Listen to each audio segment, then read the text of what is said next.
Howdy folks, Foxton here, and I wanted to talk about my Specialized Turbo Levo today. A long-term review for you guys. See if it's really been worth it so far and what are my overall thoughts. It's been a pretty wild ride over the last couple years with this bike. Lots of interesting quirks and features that I've learned, and I figured you guys should know as well, especially if you're looking at one of these or if you're just thinking about an e-bike in general. So this is a 2022 Turbo Levo. It's the comp with the Fox suspension. So one of the cheapest builds that they make of this bike. It's a mullet, so we've got a 29 in the front and a 27.5 in the rear. It's got the full power motor and the big beefy battery. And this is a Gen 3 Levo. So I purchased this bike brand new back in 2023, I believe. So only been a couple of years.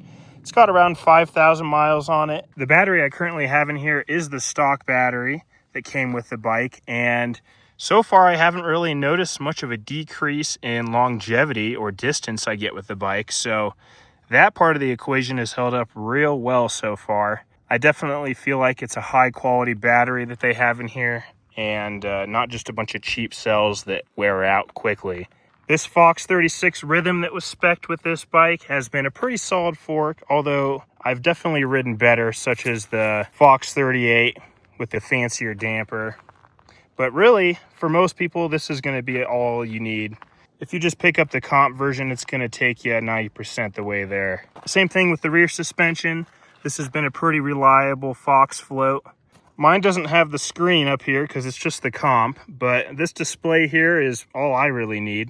These are my battery level indicators out of 10, and then I have Eco, Trail, and Turbo mode here. So it'll show me I can either press that or I can press these buttons up here. Everything has worked flawlessly since I've had it. No issues there. I haven't had to do any maintenance with any cables or anything. The droppers worked flawlessly, so is the shifting. And these code brakes are doing the trick. They're not my favorite brakes, but again, they'll do the job. Working our way down here. Here's that dropper post. It's pretty much had zero maintenance since I've gotten it and works just fine. Now, I did break my bottle cage a little bit, so it's kind of taped up. I do have a fresh one I'm going to install here, but it's a bottle cage. What more can I say? Works just fine. Working our way back here. My derailleur is pretty destroyed, but again, seems to be working plenty fine for me. All of these components have been very reliable, except for one component, which I will talk about here in a moment. So as far as this build and the basic features on this bike, they are super solid. Nothing rattles around or makes any noise. Speaking of this drivetrain though, back here, after about 5,000 miles of heavy riding, I've replaced the chain 5 or 6 times. I've replaced the cassette once. It's probably due for another one. And I've replaced the front chain ring once as well. So that's kind of the wear and tear you're going to get on that. Another wear item has been this bottom plastic piece here. It's kind of made to smack, I guess you can say. Well, you're not really supposed to smack it, but it is kind of a bash guard there that will crumble a little bit if you take a heavy hit. This whole section has been replaced, as well as the door on the other side. And that'll kind of bring me to some of the things that I'm not a huge fan of. This hinge for the door used to be just a plastic piece. It was just a thin layer of plastic there that would kind of fold and unfold. So after a while, it just kind of got brittle and fell right off. So the next round of these ports that they made, they ended up changing it to a physical hinge there, which they should have just done the first time. I would expect no less than an actual hinge from something that you're gonna touch often and is gonna get hit. But I guess they were thinking that just a folding piece of plastic there would have been better and cheaper, and clearly it was not because they made it a proper hinge after the fact. So kind of a good and bad thing there. I'm glad it's an actual solid hinge now, but it should have been like that when I first purchased the bike. Here's another big issue I've had. This is not the original motor.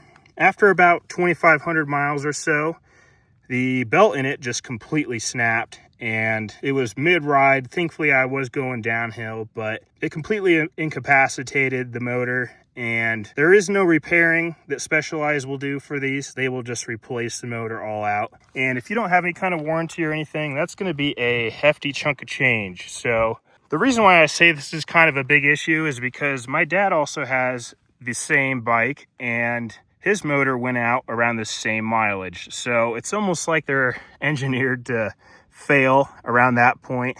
Obviously, I don't expect it to hold up forever, but I do think that they should have put a much higher quality belt in there.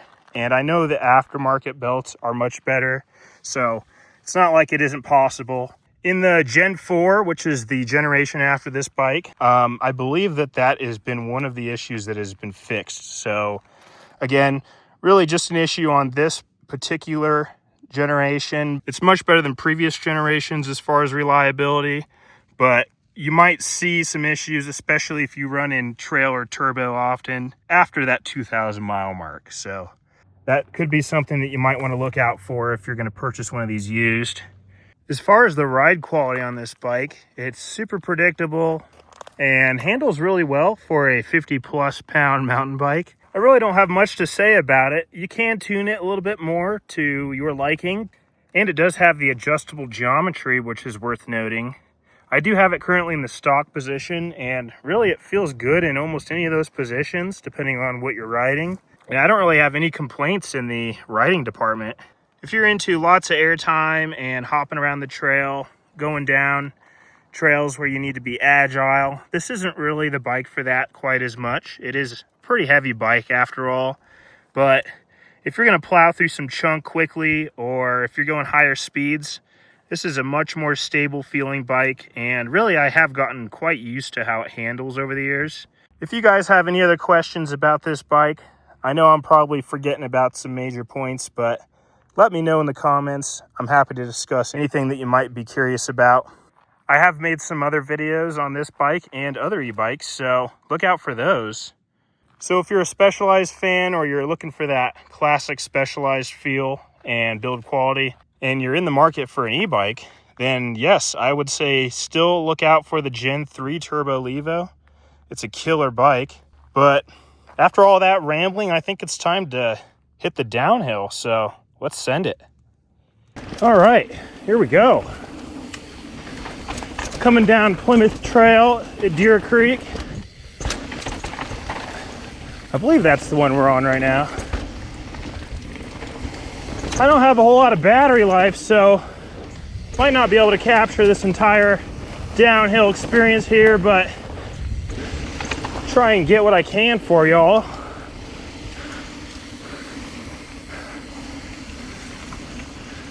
This bike is super addicting. I kind of forgot to mention that earlier. Something about it, not just because it's an e-bike, but it does ride a little differently on the downhill than you might expect if you've never ridden an e-bike before.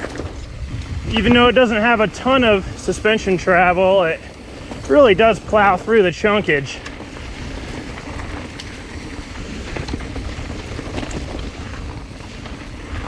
They did just do some work to this trail. There was a fire up here, so it's been closed for a little while.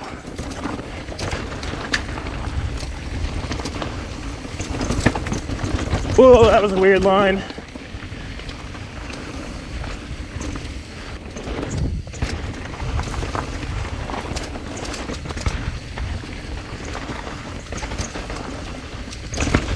It's a beautiful day in September, probably the best month of the year here in Colorado to ride your bike.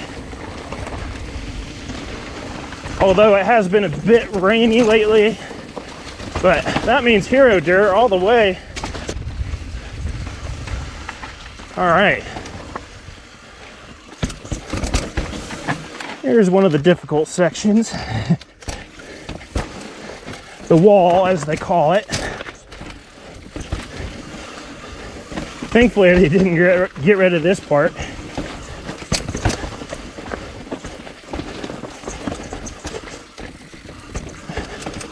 Ooh, big loose rock there. Whoa. All right. Oh, not the cleanest line down that, but that's how she goes.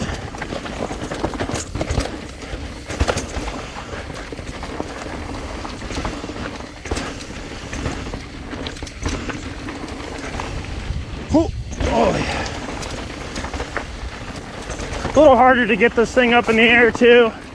If you're used to a nice light bike, especially if you ride a hardtail all the time, you get on one of these, it's gonna feel like you really have to put in effort. You just have to put in more effort in general to push and pull it around. It's kind of funny actually, some of my downhills are more strenuous than my uphills,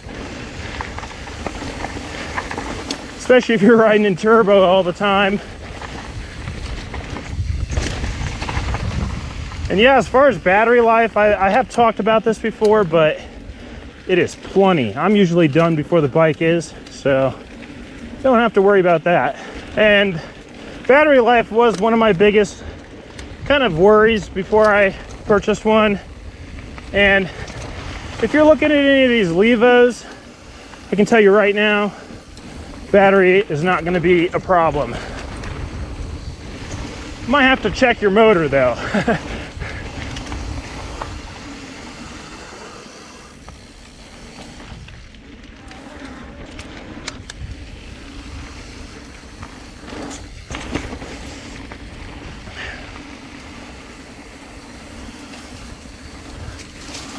Lots of hikers out today. Gonna kind of take this slow through here.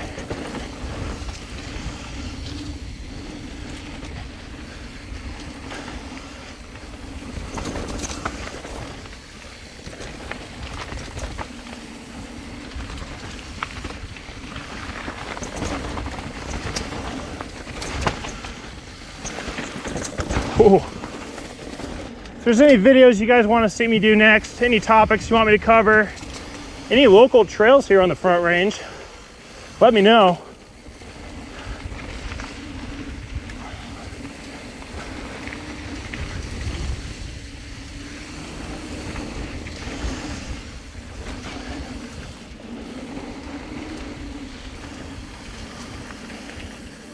All right, getting down to the bottom here.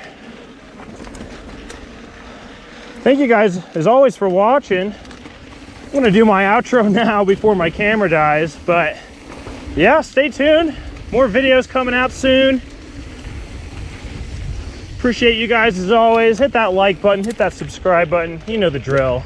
And we'll see you next time. Peace.